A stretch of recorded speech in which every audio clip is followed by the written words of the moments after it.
Good morning, সুপ্রভাত। আবার আমরা একটা নতুন ব্লগ নিয়ে চলে এসেছি গ্রোজ ডায়েরির পক্ষ থেকে। আশা করি আপনারা খুব ভালো আছেন। মাঘের মাঝামাঝি চলে এসেছি, শীতের প্রকোপটা এখন একটু অনেকটাই কম।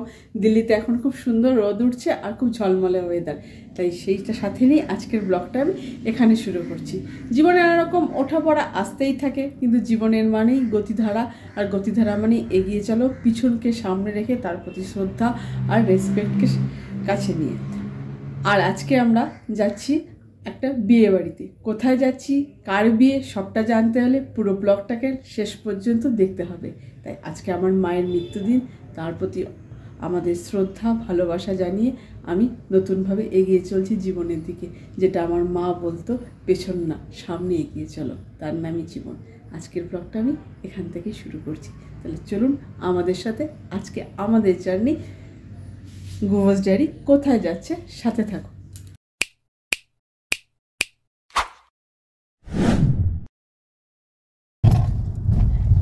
এখন বাজে 11:30। সুন্দর ঝকঝকা রোদ উঠে গেছে, যদিও ঠান্ডা আছে, তবে রোদ উঠলে তো ঠান্ডাটা ততটা ভালো অনুভব করা যায় না, বেশ ভালোই লাগে। তো আমরা বেরিয়ে পড়েছি বিয়ে বাড়ির উদ্দেশ্যে। চলুন আমাদের সাথে আমাদের যাত্রাপথের সঙ্গী হবার জন্য। দেখতে থাকুন গ্রোজ ডায়েরি। এখন চলছি দিল্লি মুম্বাই এক্সপ্রেস হাইওয়ে দিয়ে, যার দুপাশে সুন্দর ক্ষেত আর মাঝখানে মাখনের মতো রাস্তা। আমরা রাজস্থানের দিকে এগোচ্ছি, ততই আমাদের রাস্তার দূরে ছোট ছোট আরাবল্লী রেঞ্জের টিলাগুলো দেখতে পাওয়া যাচ্ছে, যা রাস্তার সৌন্দর্যকে আরও বৃদ্ধি করছে।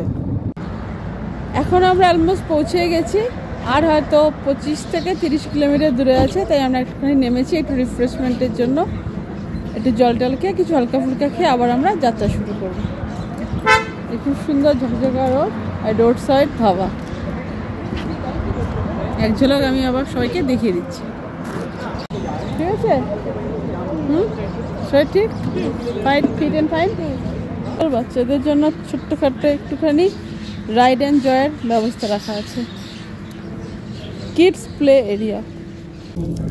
আমাদের লাঞ্চ চলে এসছে, গরম গরম ধোসা, আর যার যার স্টমাক আপসেট তার সে খাবে হচ্ছে হোম ফুড।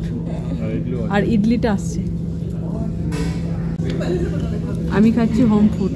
আমার একটু সকাল থেকে একটু ইনডাইজেশন টাইপের হয়েছিল, ওই জন্য কোনো রিস্ক নিচ্ছি না, যেহেতু বিয়ে বাড়ি যাচ্ছি। এই জন্য আমি বাড়ির থেকে আমার নিজের খাবারটা প্যাক করে নিয়েছি। হালকা ফুলকো টিফিন শেষ, এখন আবার আমাদের যাত্রা শুরু হলো। আর একজন ফ্রেশ হালকা ফুলকো টিফিন শেষ, হালকা ফুলকো হালকা ফুলকো। চলুন, এখন রাজস্থানের সীমানায় পৌঁছে গেছি। এই হচ্ছে গেট, যেটা আমাদেরকে অভ্যর্থনা জানাচ্ছে সেই রাজ্যে প্রবেশ করবার জন্য। এখানে টোল ট্যাক্স দিয়ে আমরা আলওয়ার সিটির দিকে প্রবেশ করব। রাজ্য সড়ক বিকাশ নির্মাণ। এই সুন্দর উঁচু রাস্তা দিয়ে আমরা যখন এগোচ্ছি তখন মনে হচ্ছে পাহাড়গুলো আরো কাছে চলে এসছে।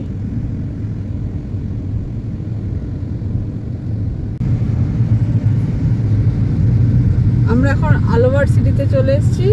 আমরা এখন যাচ্ছি সরিস্কা টাইগার রিজার্ভ ফরেস্ট রিসর্টে। এই সামনে ছোট ছোট পাহাড়, রাজস্থানে খুব বড় না। চলে এসেছি আমরা আমাদের destination Sariska tiger camp resort. প্রবেশ করার সাথে সাথেই দেখলাম চারধারে আমলকি বাগান, আর তাতে আমলকি ফলেও রয়েছে। আর তার ভেতরে যখন আরও যত দূর যাচ্ছি দেখছি ভিতরে সুন্দর করে সাজানো ছোট ছোট কটেজ, আর তার চারপাশ দিয়ে সাজানো হয়েছে বিবাহ বাসরে বিভিন্ন অনুষ্ঠানের সাজসজ্জা। এবার আমরা লাঞ্চ করতে চলে এসেছি, কারণ আমাদের ঢুকতে ঢুকতেই প্রায় 3টা বেজে গেছিল। ঠিক আছে, এক ঝলক দেখা যাক লাঞ্চের মেনুতে কি কি আছে। পনির বাটার এখানে আমি দেখে নিচ্ছি, ওখানে ডাল,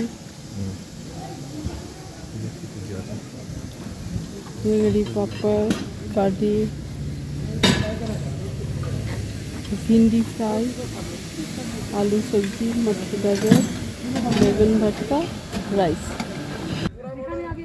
সুন্দর একটা লাঞ্চ কমপ্লিট করে আমরা চারধারটা একটু ঘুরতে বেরোলাম। এখানে হবে বিবাহ বাসরে নানা রকম অনুষ্ঠান। আমরা প্রথমে বুঝতে পারছিলাম না কোথায় বিয়ে হবে, কোথায় জয়মালা এক্সচেঞ্জ হবে আর কোথায় নববধূ এসে বসবে। তাই আমরা আমাদের মতো সব জিনিসটা বোঝার চেষ্টা করছিলাম। এই আমার দাদা বৌদি এদের নিয়মে হয়, আমাদের ঘুরিয়ে ঘুরিয়ে দেখাচ্ছে। এখানে কি এইখানে বিয়ে হবে বোধহয়, এই স্টেজটাতে কি হবে কিছু জানি না ভাই, রাত হলে বুঝতে পারবো। এখানে তো ফোয়ারা, তার এখানেই বিয়ে হতে পারে। আবার এখানে আবার চেয়ার টেবিল বসিয়েছে, এই তো চেয়ার টেবিল বসিয়েছে। আর তার পাশেই আছে একটা সুইমিং পুল, যেখান থেকে পেছনের পাহাড় আর পরন্ত বিকেলের সূর্যটা অপরূপ লাগছিল। এখন গেলে হয় না একটুখানি ওদেরকে ঘুরিয়ে নিয়ে আসলে? আবার আমরা কটেজগুলোতে ফিরে এলাম, কারণ এরপরে আমাদের রাতের অনুষ্ঠানে যাওয়ার জন্য সাজগোজের প্রস্তুতি শুরু করতে হবে। তার আগে চট করে আরেকবার আমরা আমলকি বাগান ঘুরতে গেলাম এবং দেখলাম প্রচুর আমলকি পাড়া হচ্ছে এবং সেটা প্যাকেটজাত করা হচ্ছে মার্কেটের জন্য। আমাদেরকেও তারা কিছু আমলকি এখান থেকে উপহার স্বরূপ দিল।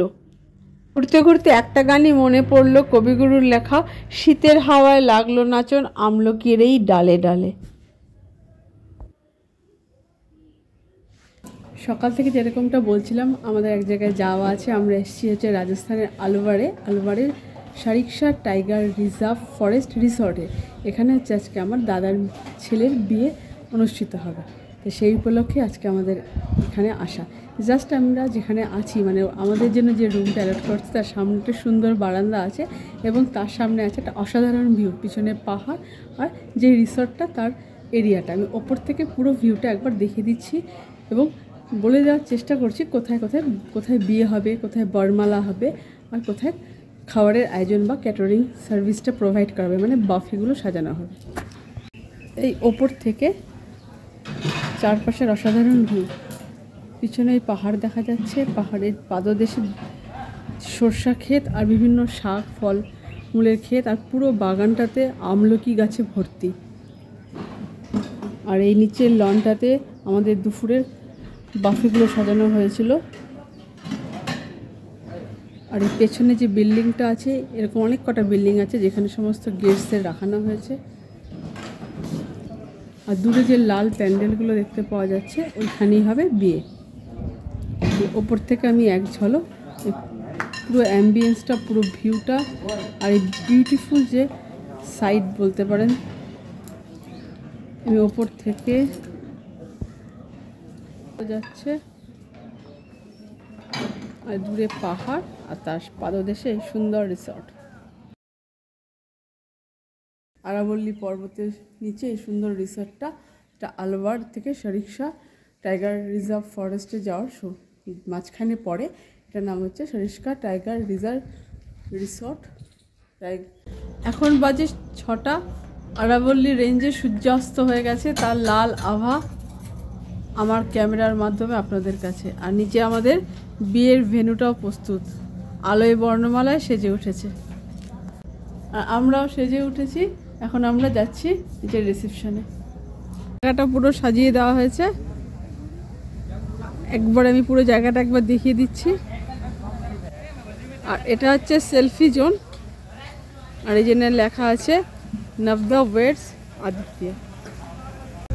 আর এই যে ঘড়ি রেডি আছে যে বরকে নিয়ে যাবে। সমস্ত রিচুয়াল দেখতে গেলে আমাদের নেক্সট ব্লগটার দিকে চোখে রাখুন। আমরা আসছি নেক্সট ব্লগ নিয়ে খুব দ্রুত।